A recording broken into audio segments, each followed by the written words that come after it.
प्रिय विद्यार्थियों, आप सबका स्वागत है। हम बीए प्रथम वर्ष में हिंदी साहित्य का प्रथम प्रश्न पत्र प्राचीन हिंदी काव्य के अंतर्गत मलिक मोहम्मद जायसी जी का नागमती विरह खंड है, उसको हम पढ़ रहे हैं। मैं डॉक्टर बी नंदा जागृत, गवर्नमेंट दिग्विजय कॉलेज, राजनांदगांव, छत्तीसगढ़। तो जैसे कि मैंने पूर्व वीडियो में आपको दोहा नंबर 8 बताया था, अब इसके बाद हम 9 से पढ़ेंगे।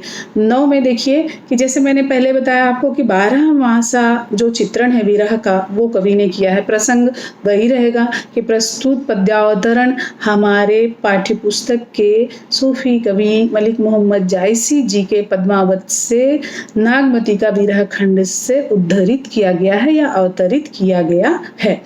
तो उसके बाद अब मैं जैसे बताई कि 12 महीने में पहले पद में हमने पढ़ा कि कार्तिक मास आ गया था।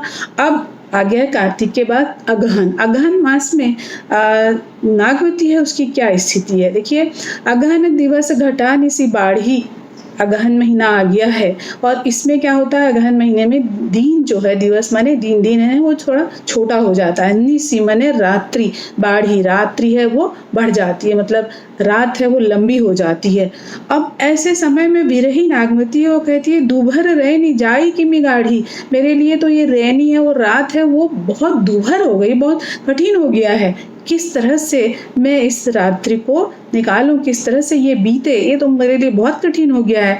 अब धनी बिरह दिवस भा राती, जरो जस दीपक, जरो विरह जस दीपक बाती। अब धनी के बिना, प्रिय के बिना दिन और रात सब बराबर है और इसलिए मैं तो क्या कर रही हूँ, विरह में प्रिय के बिना दीपक की बाती की तरह जल रही हूँ।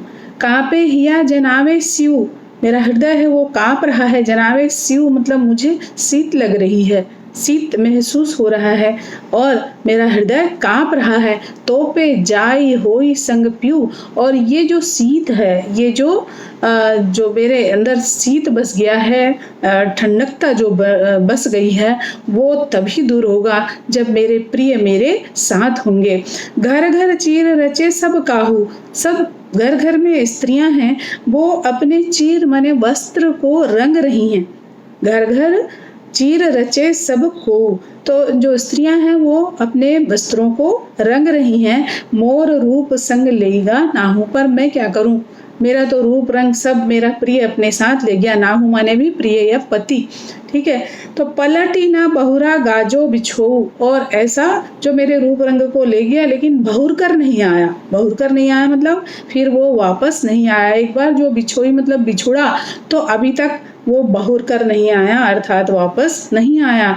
अब हूँ फिरे फिरे रंग सोयो, कहती कि अब भी वो फिरे यानी लौट के आ जाएं तो मेरा रंग रूप है वो पूर्व की तरह हो जाए। वज्र अग्नि बिरहनी ही है जारा, और ये जो विरह है उसने तो वज्राग्नि मार दिया, बस जलाए जा रहा है मुझे, मेरे हृदय को जलाए जा रहा है। सुलुगी सुलगी दगधे हुई छारा, और उस विरह रूपी अग्नि से दग्ध मतलब जल जल कर मैं राख हुए जा रही हूँ। छार माने राख, मैंने बताया आपको, राख हुई जा रही हूँ। आपको 2-3 बात और बताऊं, जैसे विशेषता में आप पहली विशेषता तो यही लिखेंगे कि प्रस्तुत पद में वियोग श्रृंगार रस की अभिव्यक्ति है।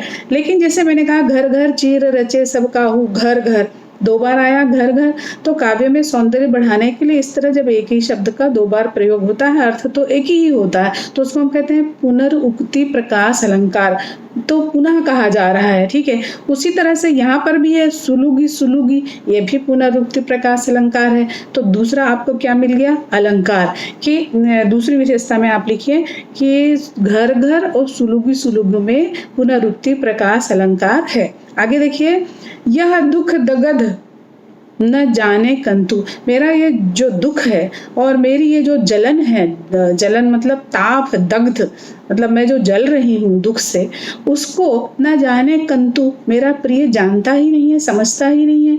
जोबन जन्म करे भस्मंतु, और वो कहाँ पड़ा हुआ है, मेरा यौवन मेरा जन्म सब ऐसे ही भस्म हो रहा है, यानी बेकार जा रहा है। अब इसमें एक चीज और बता दूं कि आप अलंकार पढ़ते हैं तो अनुप्रास अलंकार आपको याद होगा।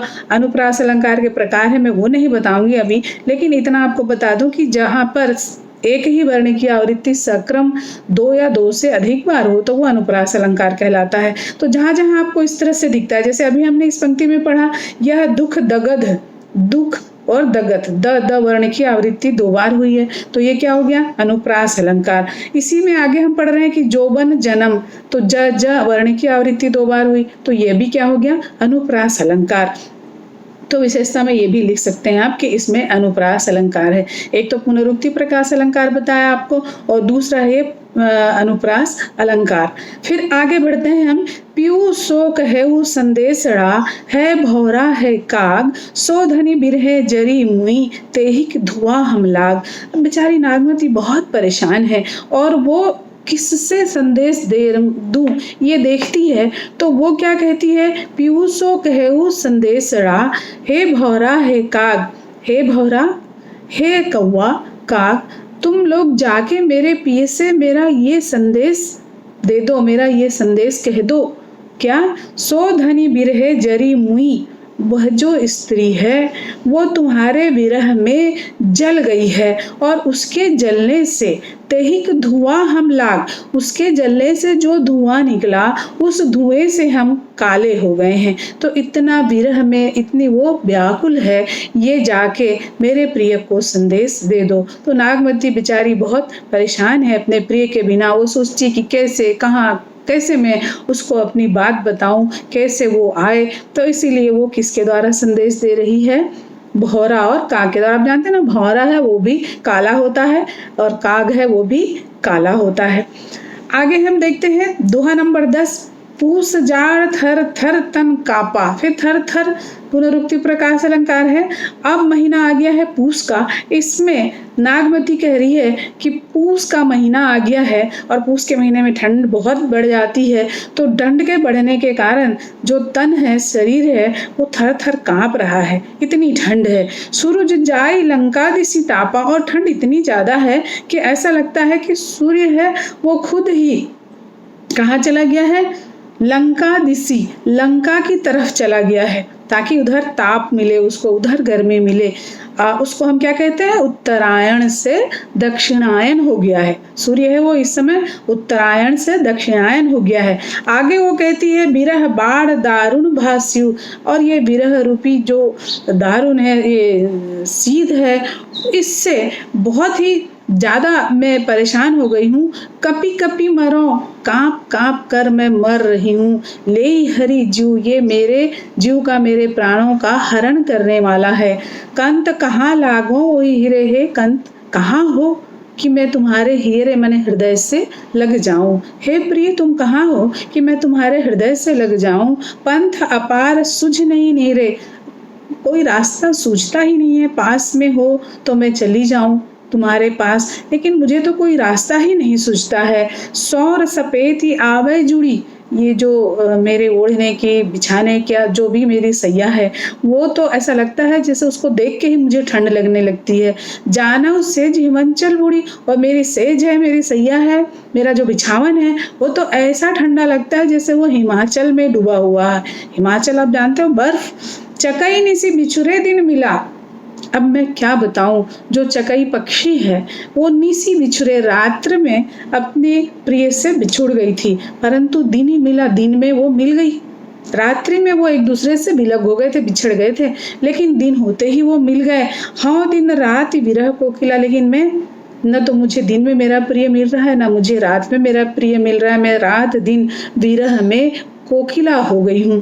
रैन अकेली साथ नहीं सखी, रैन मने रात्रि, रात्रि में मैं अकेली हूँ, मेरे साथ मेरी कोई सखी नहीं है। कैसे जिए बिछोई पखी, अब बताओ हे प्रिय, यह जो बिछड़ा हुआ वियोगी जो मेरा जीव है, पक्षी है, वो कैसे जिएगा। विरह सचान भेऊ तन जाड़ा, और ये विरह रूपी जो सचान है, सचान माने बाज पक्षी, वो है, वो मेरे चारों ओर चक्कर लगा रहा है, और ये जो जाड़ा है वो शरीर को ऐसे ही खाए जा रहा है। पर मुझे ये विरह रूपी जो सचान है वो ऐसा लगता है जैसे जियत खाई और मुँह न छोड़ा, ये मुझे जीते जी तो खा ही डालेगा, मरने के बाद तो छोड़ने वाला नहीं है।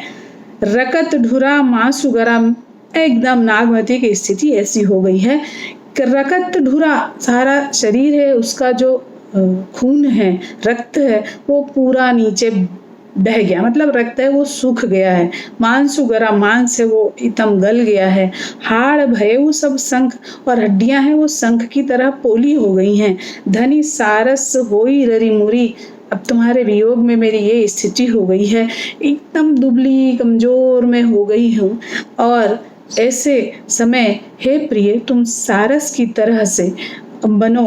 और यहाँ पर जो कहने का मतलब ये है कि तुम्हारी ये जो स्त्री है वो सारस की तरह हो गई है और चिल्ला चिल्ला कर मर गई है, और प्यू समेट ही पंख, और इसलिए तुम आओ और आकर उसके पंखों को समेट लो। कहने का मतलब ये है कि मेरी ये स्थिति हो गई है, अब तो आ जाओ।